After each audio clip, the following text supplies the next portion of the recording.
one of the world's most controversial scientists shows off his creation, cloned human embryos that are genetic carbon copies of their father. Oh, my babies are doing well.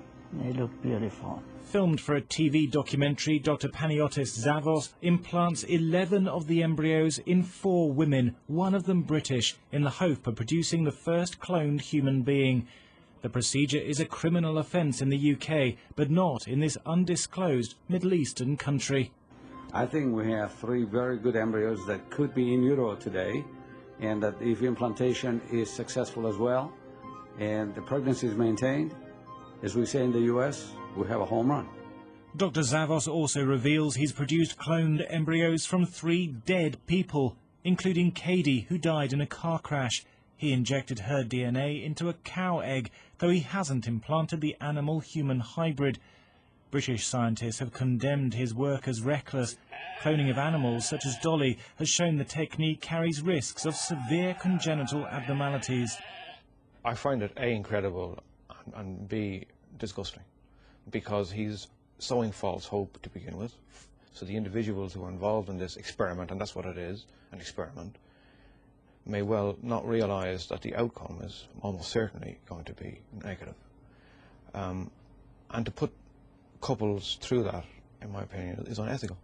Dr. Zavos adapted a standard cloning technique for his human patients. He first took an egg from the mother and stripped out the nucleus containing 99.9% of her DNA. He then took a skin cell from the father and extracted the genetic material. That was injected into the empty egg and given a jolt of electricity to form a cloned embryo. Within a matter of days, the embryo would have grown into a ball of 32 cells, which Dr. Zavos implanted into the mother's womb. So far, none of the attempts has led to a viable pregnancy, but this infertile Canadian doctor, who wants to remain anonymous, says the technique is his only hope of having a child. Pretty much decided that probably I would be the first one to be cloned, but then, if it worked, then we might go on to have another child. Despite almost universal condemnation, Dr. Zavos has vowed to continue his work.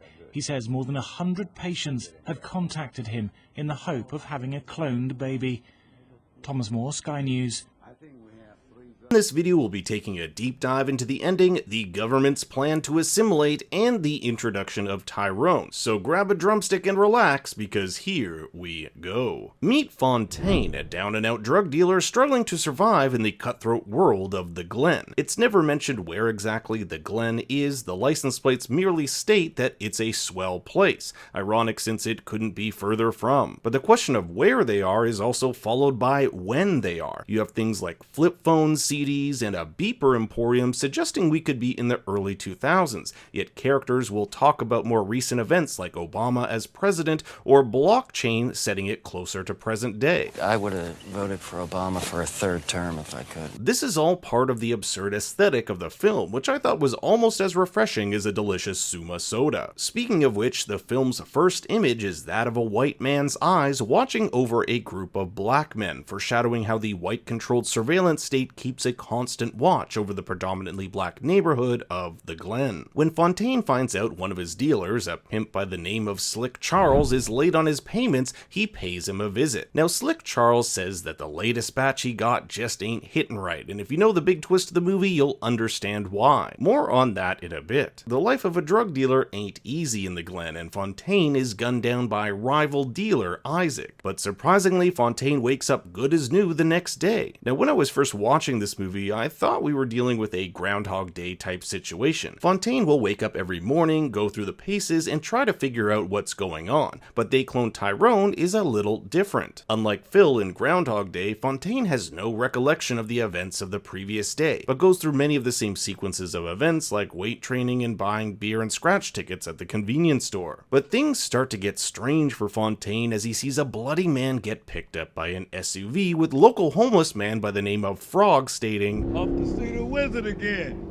In literature, frogs often symbolize ancient wisdom and knowledge. He may be a drunk homeless guy, but he seems to be the only person who knows what's going on in town. His reference to the Wizard of Oz is apt, considering Fontaine is still in our metaphorical Kansas, the Glen, but soon we'll find out that his world is being controlled by a seemingly all-powerful force with aspirations of total control. When Fontaine arrives yet again to ask for his money from Slick Charles, Charles can't believe he's alive. You should be breathing through some tubes right now. Charles saw him shot up just yesterday. How is he still here? This is where Woman of the Night Yo-Yo comes in. She recognized the car of the perps who shot Fontaine and takes them to it, where Fontaine just so happens to see this same black SUV he saw outside the convenience store. So he does the only rational thing and breaks into the neighboring home. But to their surprise, it's completely empty. That is, of course, if you don't count the super weird break room with a TV playing Bloodsport in the background. Now, a creepy house like this wouldn't be complete without a secret elevator leading down to a Walter White lab facility.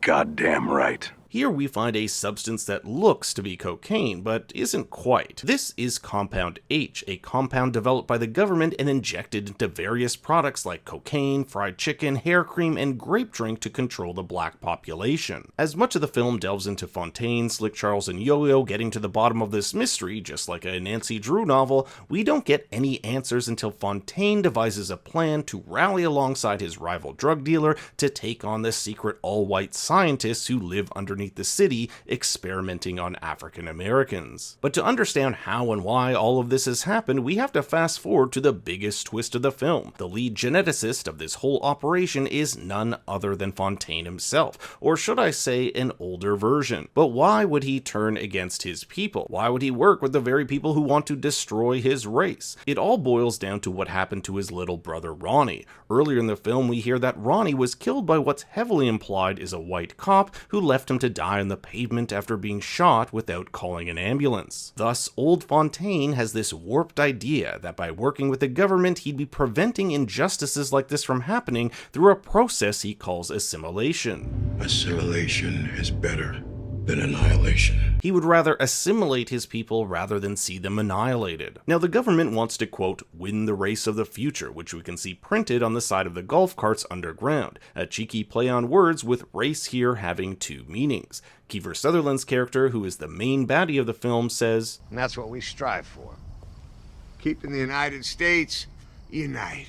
But what he's really saying is keep the United States white. I also think it's ironic that his racist character is named Nixon and is played by a Canadian. Up until now, the project of creating controlled communities through drugs, music, and products was merely a band-aid solution to keep people of color contained. This process needed the use of specific clones, and it's important to note that not everyone in town is a clone, just key players instrumental in dealing out the products to keep these communities obedient, whether it be Fontaine and Slick Charles through laced cocaine, a hairstylist through perm creams, or the Reverend with his tainted blood of Christ. And do you know what he wants most out of each and every one of you? Obedience! And if you're not getting your dose of obedience through some delicious goddamn fried chicken, the government is continually experimenting on new methods, including music that can turn you from violent to peaceful. As I said, these are band-aid solutions for control, but old Fontaine has found a permanent solution through something he calls genetic assimilation. It's not enough to think the same. We have to be the same. His work in genetics allowed him to separate 378 unique genes that separated himself from white people, Asians, and Latinos. Thus, through generations, he could slowly assimilate people of color into white people, hence the tubes of black to white human specimens in his office. We saw some early test versions of this with the Afro-donning lab tech and chicken shop manager. Fontaine stumbles upon his clone in the duplication chamber and finds its number is A001, suggesting he was the first clone, which would make sense if he's based off its creator. But there are other Fontaines, such as Nixon's driver/bodyguard, Chester. Chester is super obedient, and Fontaine actually uses his code word Olympia Black, the same code Nixon used to control Fontaine, to shoot and kill his creator. The attack on the underground compound is a success, with all the clones set free. Fontaine even says he'll come to start a new life with Yo-Yo and Charles in Memphis, but just when it seems the story is done, Fontaine wakes up up just like he did after he died back in his bed. But you'll start to notice some immediate differences, like the tattoos and haircut. We aren't in the Glen anymore. This looks like it could be Los Angeles. We get the big palm trees and LA Laker flags in his home. Like the Glen, however, is his daily routine, where we can see him weightlifting, going to the convenience store, and pouring the homeless man a drink. There's even a quick gang sign flashed by this kid suggesting he could be part of the Bloods or Crips. But it's when the news comes on that we see a clone of Fontaine on the screen. Now, we purposely do not know if this report is coming from the Glen.